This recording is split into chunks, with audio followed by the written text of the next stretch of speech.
Well, the audio synchronization process happens in my hours and hours of editing, not in the clap. But Don't it spoil the is illusion. helpful. Don't spoil Don't spoil the illusion. that it's Do you know what not you all did? one Do you know what we flowing- did last week? Actually, do you know when your mum came in last week? Uh-huh.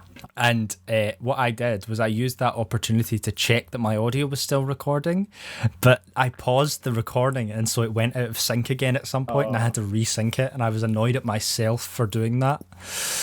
So, because I spent far too long trying to fix it. It sounded fluid and flowy. Oh yeah, well, Anyway, that was all the hours of editing. Is that time for the sultry theme tune now? Are we gonna start every episode by just referencing the fact that we are doing a cold open? Yeah. And then say, now play the theme.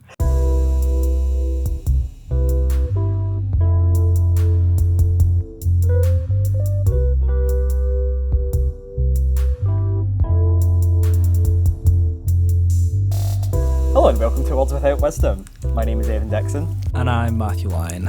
And this is the podcast where we talk with words and not much wisdom. Without much wisdom, yeah.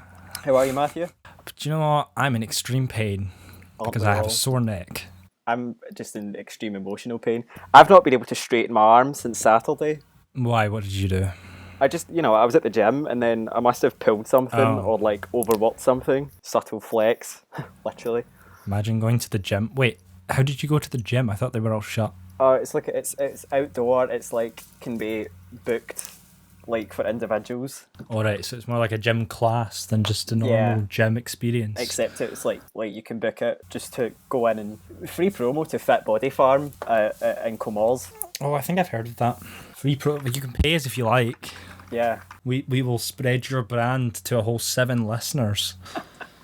Who probably have already heard of it. Actually, maybe I should look at that. Maybe I should reveal live on the podcast our listening numbers, because I have analytical data on that. Oh, I'm afraid. So far, the first episode,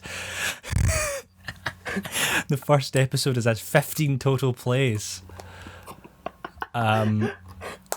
2 of them were us, I'm sure. Oh, more than 2 of them were us, which gives us a total number of unique listeners of 13. Oh, that's not bad. That's more than I thought. Yeah, it's almost twice as many as 7. Not quite twice as many. I don't see how, because I'm sure I've listened to it more than once, but whatever. We take what's given to us. It's determined by distinct devices, determined by IP address. So it'll be me listening on my computer and then on my phone. And I think I asked my Google Home to play it as well. And then on my telegraph machine. I played it on my Roku and on my Samsung smart fridge. Apple Pencil. Oh, that's funny.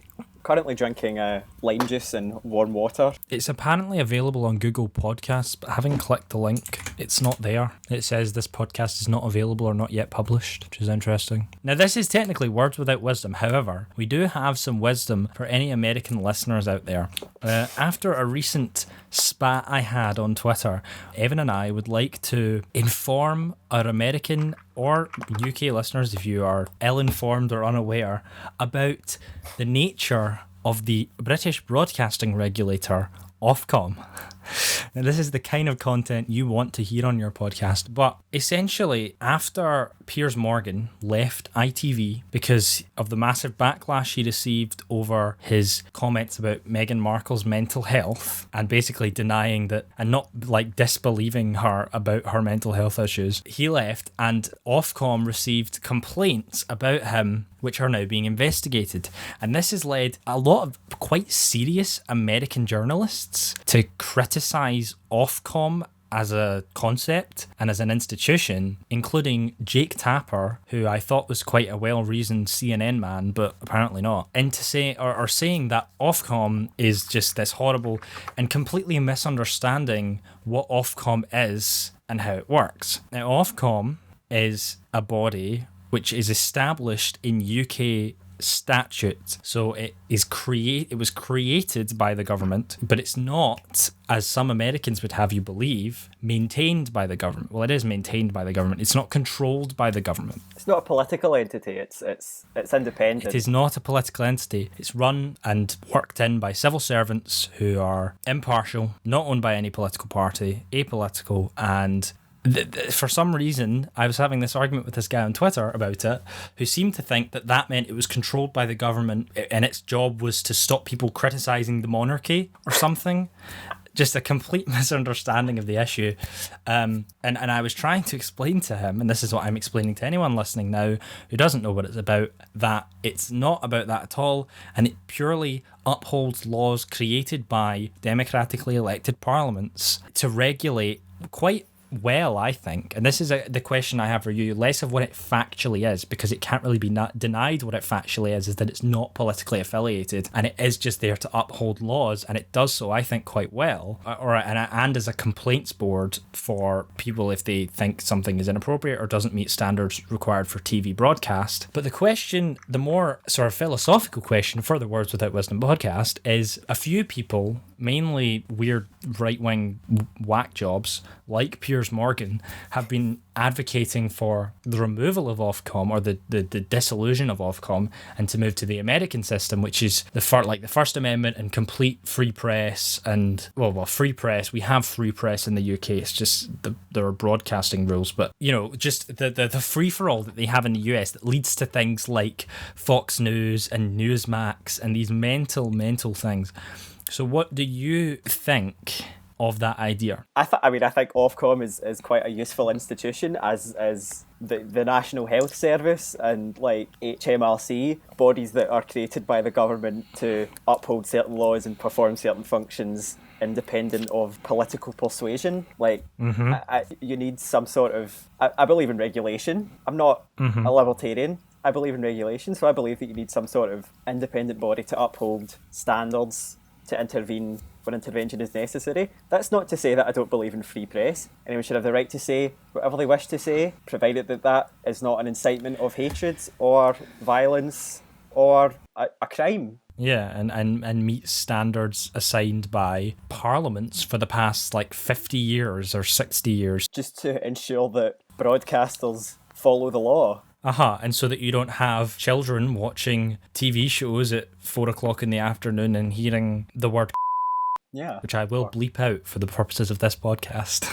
And then you can make people guess what you said. Yeah, what did I say? We don't have comments, but text us. Email us. Email us at wordswithoutwisdom without an O @gmail.com. The wisdom doesn't have an O, the words does have an O. And the words does have an O. I didn't check the email inbox. See if there were any emails. So just to clarify for our listeners, that's words without WISDM at gmail.com. Words without WISDM at gmail.com. Because let's not say why. Spam filter. Welcome to Google. Oh yes. Welcome to Google. I'm so glad I've been welcomed to Google. Oh yeah, well, it's because I deleted it. So that's basically our take on Ofcom, is that it's a very important institution that upholds television standards, that prevents things like Newsmax and Tucker Carlson from existing. Not that Tucker Carlson shouldn't have a right to exist. It's just he shouldn't. No, he definitely shouldn't have a right to exist. Well, I don't believe in that. I believe in people's right to exist. I just don't believe that they have the right to say not Tucker Carlson. Not Tucker Carlson. He's the one person who's excluded from the Tucker, right to exist category. If you're watching, listening, come on the show. We'll interview you. Yeah. Try and see if you can redeem yourself in our eyes. The true life of Tucker Carlson or something like that. We'll do an expose. It'll be like the Meghan and Harry interview, but for Tucker Carlson. Speaking of, let's segue nicely into our segment on the Meghan and Harry interview. So yeah, Meghan and Harry Gate. What do we think about that? I personally think, I'm sure most decent people think very terrible things about the royal family and have done for quite some time, but this just tops it. I mean, I don't think it came as a surprise to anyone like us who is staunchly left-wing and anti-monarchist, or anti-monarchist. I feel like anti-monarchist. I don't mind monarchists. I just don't. As people. Yeah, no, that's more anti-monarchist, like people, rather than... I'm anti-people. I don't think any people like us were surprised about the nature of the royal family, or the lengths to which it will go, and the things which it believes in, and the people who are in it, and the opinions that they hold, or their disrespect for certain sort of facts of life. But I think it's kind of a bit of a dilemma for me, honestly, as like a leftist, to see these two extremely privileged rich people who do have millions and millions of saved money that could see them through the rest of their lives, complaining about being cut off financially. But at the same time, as a leftist, I believe in equality for all, and so I'm not going to say that they somehow deserve not to be given the right to be or have mental health issues or something like that, Yeah. Like they can, I don't think they're whiners, because the mental health issues are real and the estrangement from family is something that transcends money. But at the same time, I'm like, you're extremely privileged and wealthy, so maybe No, you don't have to be so bothered about the money aspect. Yeah, I empathise with your dilemma, especially because you have these two, not just this millionaire privileged couple, former actress and grandson of a monarch, being interviewed on a billionaire journalist's ranch. Yeah.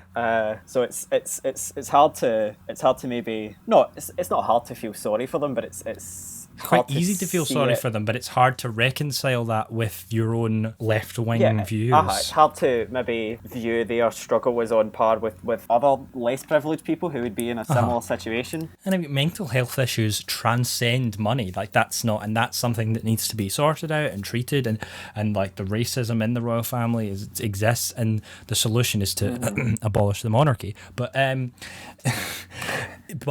the anti-democratic institution. But we'll do a whole episode on the monarchy later. Script. Is there like a Queen's birthday week or something? Like, is it a Queen's week? birthday week? Yeah, we'll find a week and we'll do abolish the monarchy week. But those struggles are real and important. But at the same time, these are two privileged people. But I also don't accept the argument, or for example, that Piers Morgan was making a lot of the time, which is that Piers Morgan's situation, by the way, I'll just backtrack to this, it's hilarious, because Piers Morgan only has a thing, and I didn't even know this, but he has this hatred of Meghan and this vitriol towards her, because he met her in a bar once, tried to chat her up, and then bought her a cab, and she took that cab to go and meet Prince Harry, and then fell in love with Harry, and he's salty about it.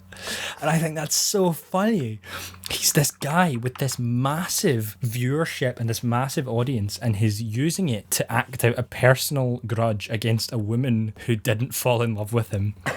And I think that is just Piers Morgan, hilarious. by the way, also married with several children, I believe. Yeah, although I'm not sure when this was, but yeah, it's just insane. And again, another thing with I know I'm jumping about all over the place, but the Piers Morgan thing as well, he's talking a lot about, or a lot of his defenders are talking about free speech and the ability to speak on the and it's always, I find, and for some reason Alistair Campbell said this and I was agreeing with him, and it was a horrific moment, but the people you hear talking about free speech and their denial of their own free speech are always on massive TV programs with millions of viewers, or on Twitter accounts with hundreds of thousands, if not millions of followers, and they're saying they're being deplatformed, which is just ludicrous. But back to wherever we were. Where were we? I'm not quite sure anymore. I was never quite sure. I've really skewed us off in an odd direction here. Mm-hmm. We were at Meghan Meghan Meghan and Harry Gate. Yeah. Are people calling it that? Is this got I don't a gate think suffix? so. I think it's I think it's just Meghan-gate. called the Meghan and Harry interview. I thought that's what it was called.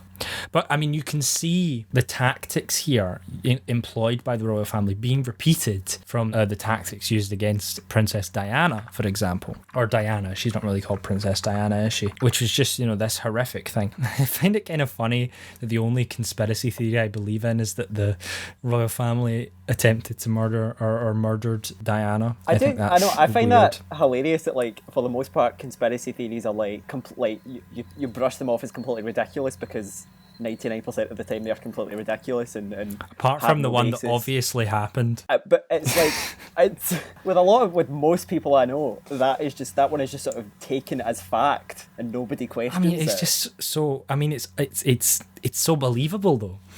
Just the events that led up to that, and the fact. No, I can't think of a single other member in recent history of the royal family in recent history that didn't die of natural causes, Yeah. or that was killed or died in anything other than like an illness or, you know, just old age. Or like, you know, alcoholism. Yeah, like something self-inflicted or just naturally occurring. Well, it probably would have been Errol Mountbatten, who... And when was that? Was blown up on his boat in like 1979 or something by the IRA. So that's like... Oh, right, okay, well, that was the IRA.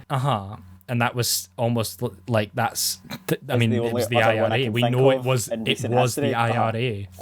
Yeah, whereas unlike we're just like, it seems preposterous to me that someone so close to the royal family could somehow just happen to die in a car crash where the driver just happened to be drunk. And I'm like, that's never happened to anyone else in the royal family of all the people, and it just happened to happen to the one who was hated and estranged and they wanted to get rid of so that Charles could marry Camilla. And who spoke out in a tell-all interview and who spoke out again. Yeah, correct. And here's Meghan in a tell-all interview.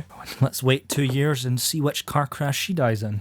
And I hope to God she doesn't die in a car crash, because she seems like a nice person. I don't wish her any ill. She does. No, I don't want her to, but at the same time, if she did, it would then be impossible to deny that the royal family was responsible.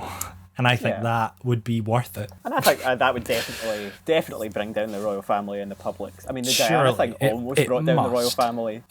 If it happened again, it must. How could it not? Conspiracy theories aside, I think it's time for another round of Hot or Not. Oh, Hot or Not. Well, okay then. Cue the music. Welcome to America's Hottest Politicians with Matthew Lyon and Evan Dixon. This week on Hot or Not, we are discussing... Well, I'll give you a little background of him first. So, he's a United States Senator from Missouri who's been serving since 2019. Before that, he was the Attorney General of Missouri. He is one of the youngest incumbent senators. It is, of course, massive Trump fanatic Josh Hawley. Really? Oh, just for the listeners, I did not know what he was going to say. But oh my God, what's wrong with you? We haven't established whether he's hot or not yet. Well, okay, I will keep my mind open, but okay, a very small crack. So, first of all, looks like the guy, I don't know his name, but was in Line of Duty. No, I don't know who you're talking about either. His name is Craig Parkinson. He looks like Craig Parkinson. Mm-hmm. You know, sort of tall and thin. He's he's I think the second youngest senator in the Senate. To be honest, the charm end's there. Not much positive I can say about him. I think he tried to launch a lawsuit against Obamacare, heavily promoted the big lie.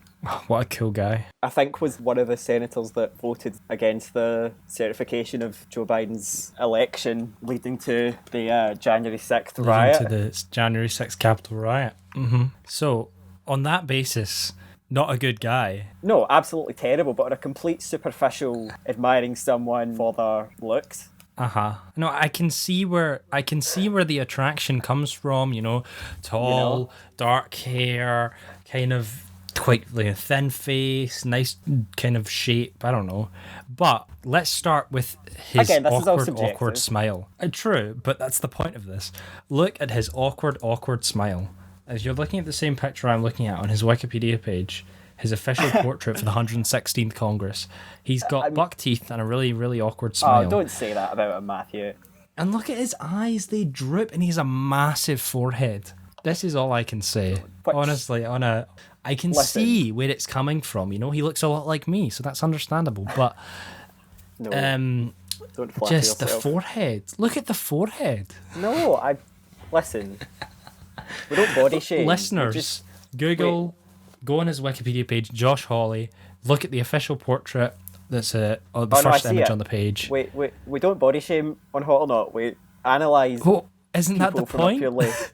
But listen, you know, attraction is innate and immutable. So, who's anyone to criticise me? I'm not criticising you. I'm just disagreeing. Maybe one day we will find someone who I also think is hot, but so far you have as yet failed. And if you If you agree with Evan, email us at wordswithoutwisdom@gmail.com with no And O in the wisdom. and if you don't, email if you us don't, at wordswithoutwisdom. Email us, Wisdom with no and O. we will read your email out because that is good content. His eyes, they're just wonky and they're staring into my soul, and I don't like it. And do you think he looks like that's me? Completely subjective, and I respect it. That is. But I respectfully disagree. On this episode of Hot or Not, we've come to the conclusion that Evan thinks hot and I think not, which is, again, heavily unsurprising.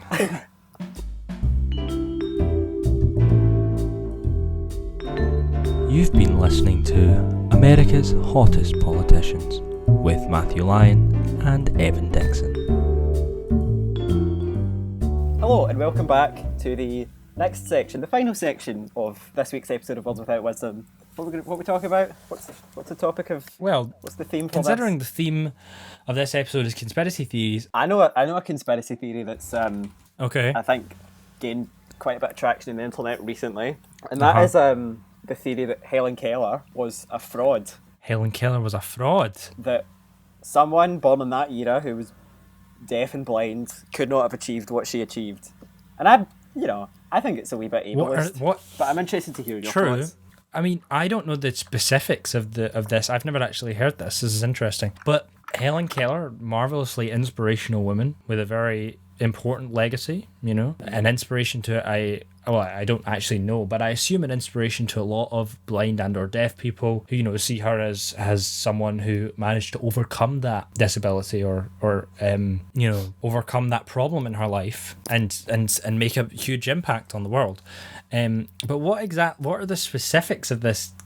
Do they think, is there some evidence that she didn't, or is it purely based on the fact that she couldn't possibly have in that time because there wasn't technology available or whatever? I think it's purely conjecture. To be honest, I'm sure it started on TikTok or something, and most things there TikTok start out as satire, and then people misunderstand the satire because it's in text, and then they get I really don't like usually TikTok. Videos on TikTok, but so not but sometimes you get a lot of these ones though, they're quite low effort and they're just like text to speech text ones. You're not seeing any or do you get all video ones? I get a lot of like text to speech where they just type the text and then use the text to speech bot to anything that's remotely like political or slightly controversial on TikTok. I immediately click not interested because I go there to get away and just turn my brain off, and anything that remotely requires me to think about formulating an opinion or anything, I don't want to do. Mm-hmm. But back to the Helen Keller stuff. So I mean, this actually made journalistic articles. There's an article in The Guardian called Helen Keller, Why is a TikTok conspiracy theory undermining her story? Yeah, I mean, I think it's quite true. I think it is quite able. I mean, not so much. It's just it is undermining her success to just say that just because she was deaf and blind, she couldn't possibly have done anything. Seems quite disrespectful of or even just. I mean, people can do things when they're deaf and or blind. It's not.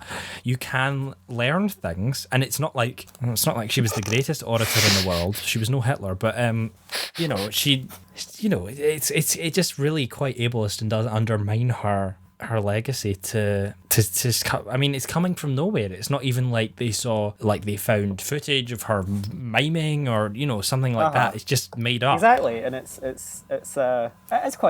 does kind of undermine kind of this sort of individual that's probably, I assume, had such a massive impact on disabled people since she was alive.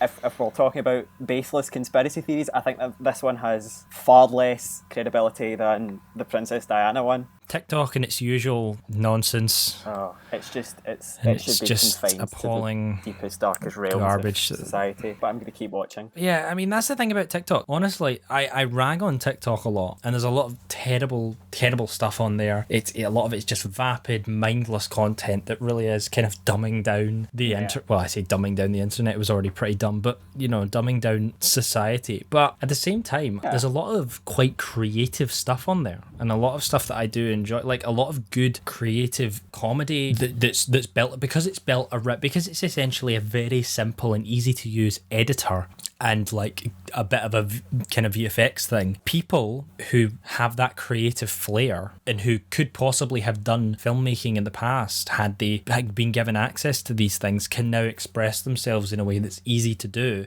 and maybe discover a passion for making comedic videos or interesting videos. Or, like, I've seen a lot of good like horror short, like 60-second horror shorts I've seen on there filmed on TikTok using the VFX on there and using practical lighting and stuff, and I think that's it's really good for that. But at the same time, it's mixed by a whole washload of vapid crap. Bittersweet. It's like Twitter, you go on there and you see what people write, and it's like, for God's sake, and it just makes you sad that people actually believe these things that people write, that people actually take things seriously, that you see it has like 125,000 retweets, and it's like you sort of feel sad for the world. But it, also fosters a lot of healthy debate and creativity, I'm sure. Yeah. It's the paradox of social media that basically it's in every discussion about the pros and cons of social media. You get Facebook, for example, which I really don't like Facebook, but that's kind of for like it's full of just these awful groups and hatred and bile and all this stuff, and it doesn't allow the natural social death of friendships and stuff, which I am kind of a big proponent of, to continue, and people are stuck connected with people for years and years. But at the same time, it allows very lonely people to find people with common interests or old friends that they can reconnect with. Exactly. And it allows communication. It's all really about communication. I'm a member of Facebook groups which I think have positively impacted my life for the better, finding people whom I never thought would agree with me on certain issues, politically and otherwise, and grouping together. I think it's actually good for mental health. Yeah, there's only one thing more important than politics, and that's the legacy of Helen Keller. And if you can find someone who agrees with you on that, then, send us an email at wordswithoutwisdom. Send us an email at wordswithoutwisdom. If you have any comments on any of the stuff we've talked about today, including any conspiracy theories we're doing, wordswithoutwisdom@gmail.com, without a no in the wisdom. And I think that is the end of the podcast. I think so too. That's all we've got time for. Thank you very much for listening. Make sure, I didn't say this last week, I probably should have, because it increases engagement or something. If you enjoyed listening and you want to listen to more, make sure you subscribe wherever you get your podcasts. We are on, should be by the time you listen to this, on all podcasting things. There's a bit of trouble getting onto Apple Podcasts. There's a bit of like a lag on it, getting like verification or something, but we should get that on there. So wherever you get your podcasts, subscribe and you'll get information about when we upload new episodes, which should be roughly every week. Thank you very much for listening. We've kind of broken our form here because this is supposed to be a podcast of stuff you didn't know you wanted to hear, and it kind of is, but we've also said some meaningful things, and that is a problem because that's not what we're about here at Words Without Wisdom. I know, we didn't have the wisdom to stop ourselves saying wisdom things. Paradox. Ask it. This is a test where we're gonna workshop lots of different ideas, so don't feel that we're gonna be and don't feel that we're gonna be stuck in one thing. If you want to listen to something that's gonna excite you every episode and be something new, this is the podcast for you. Subscribe wherever you get your podcasts, and we will see you next week. So it's goodbye from me. Goodbye from me. Bye. Bye.